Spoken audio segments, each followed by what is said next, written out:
ठाणे फेस्टिवलचं मी मनापासून स्वागत करतो, मनापासून शुभेच्छा देतो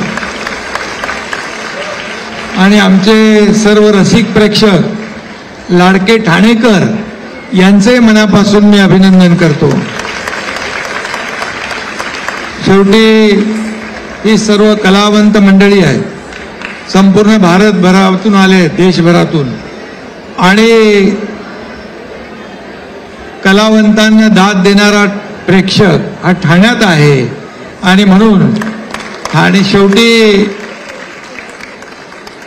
कलाकार आपली कला सादर करत असतात, पण त्यांना दाद देणारा प्रेक्षकही असावा लागतो आणि त्यामुळे ठाणेकर दाद देताना कधी कंजूसी करत नाही, हे या सगळ्या तुमच्या उपस्थितीवरून या ठिकाणी पाहायला मिळतं। खरं म्हणजे माझ्या लाडक्या बहिणींना सांगायचो, तुमच्या योजनेमध्ये जे खोडा घालताय त्यांना योग्य वेळेला जोडा दाखवा आणि या सावत्र दुष्ट भावांना बरोबर लक्षात ठेवा। आणि निवडणुकीमध्ये संपूर्ण महाराष्ट्रातल्या लाडक्या बहिणींनी सावत्र भावांची जागा दाखवली आणि त्यांना घरी बसणाऱ्यांना घरी बसवून टाकलं, फेसबुक लाईव्ह करणाऱ्या फेसबुक लाईव्ह करायला पाठवून दिलं। आता आणखी काय काय करायला पाठवतील मला माहित नाही। 11 वर्ष हा ठाणे फेस्टिवल होतोय। या फेस्टिवलची ठाणेकर आवर्जून आतुरतेने वाट पाहत असतात, कारण वेगवेगळ्या स्टेज आपल्या या ठिकाणी कलाकारांना पाहायला मिळतं, त्यांची कला आपल्याला त्या कलेचा आस्वाद घेता येतो। आता हे क्लासिकल स्टेज आहे तुमचं आणि सर्व नृत्य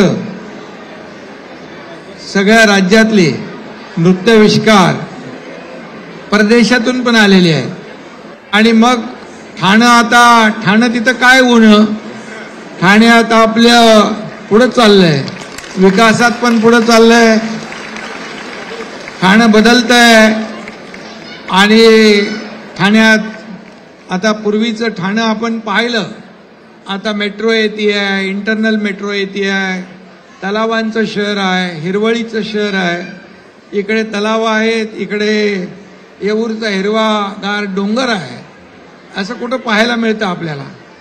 आणि म्हणून ठाणे हे आपली सांस्कृतिक उपराजधानी आपण आहेच, परंतु आता ती सांस्कृतिक राजधानी होते आहे आणि खऱ्या अर्थाने राष्ट्रीय आणि आंतरराष्ट्रीय दर्जाचे ख्यातनाम कलाकार या ठाण्यात येत आहेत। ठाणं आपण पाहिलं की ठाण्यामध्ये अनेक कार्यक्रम होतात, दिवाळी पहाट होते, आपलं शोभायात्रा पाडव्याची अतिशय लक्षणीय होते आणि मग विहंग फेस्टिवल ना, आपलं विहंग संस्कृती आर्ट फेस्टिवलचा हा फेस्टिवल याने आता नंबर 1 पटकावलेला आहे। त्यामुळे आपल्या सगळ्यांना शुभेच्छा देताना मला आनंद होतोय।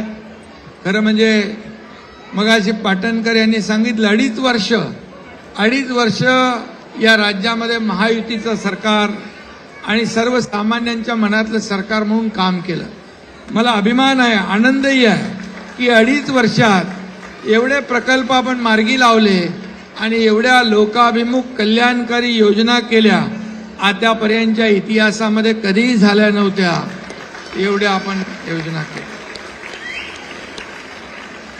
आणि म्हणून मी जेव्हा मुख्यमंत्री होतो, सीएम होतो, त्यावेळेस लोक म्हणायचे सीएम म्हणजे चीफ मिनिस्टर, पण मी म्हणायचो सीएम म्हणजे कॉमन मॅन। आणि आता मी डीसीएम आहे, आता डेडिकेटेड टू कॉमन मॅन।